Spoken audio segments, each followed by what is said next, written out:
నిరుపేదలకు వరంగా మారింది ఉపాధి హామీ పథకం.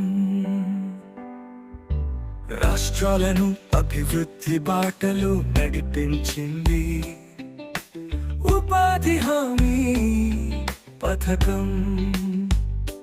పల్లెలు మారాయి, పేద బ్రతుకులు మారాయి. నిర్వహిస్తున్నారు, వచ్చారా? అక్కడ ఉన్నారా? ఆశా వర్కర్గా విధులు నిర్వహిస్తున్నారు సార్. ఇక్కడ మనకు ఆశా వర్కర్ నిర్వహిస్తున్నారు.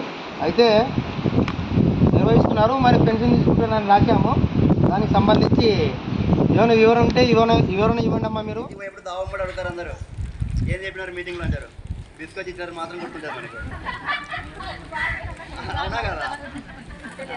ఏదో పాపం సార్ ఏమో శాంతి ఏమో నిలబడి ఒకసారి చెప్పినాడు, ఇంకొకసారి ఏమో నిలబడి ముందు ఇంత చెప్పినాడు అంత చెప్పినాడు అని చెప్తారు. అవునా కదా?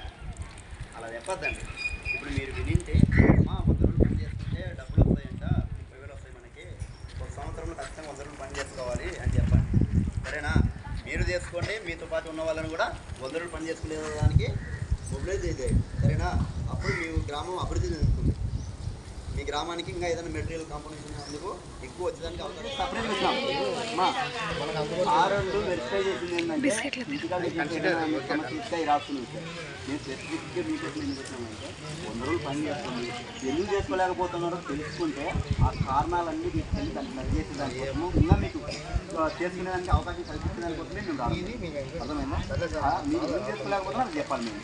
ఎందుకంటే బుక్ ఉండి మన బుక్లో స్లిప్పులు అతికిచ్చి ఏ వారం ఆ వారం రాస్తూ ఉంటే మనకు ధైర్యం ఉంటుంది, మన అకౌంట్లో డబ్బులు పడుతున్నాయి కాబట్టి ధైర్యంగా పోవచ్చు పనికి.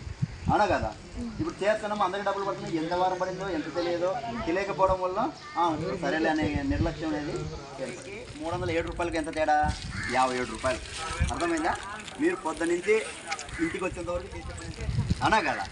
కాబట్టి మీరేం చేయాలంటే కొలతలు తీయడానికి సారులు వచ్చినప్పుడు వెనకమ్మడే సార్ మేము ఇంకో పని చేసినాం కదా, 307 రూపాయలు పడాలంటే ఈ పని సరిపోతుందా, ఇంకొంచెం చేయాలా అని అక్కడే అడిగి మీరు ఖచ్చితంగా ఉండి తీపించుకొని రారు.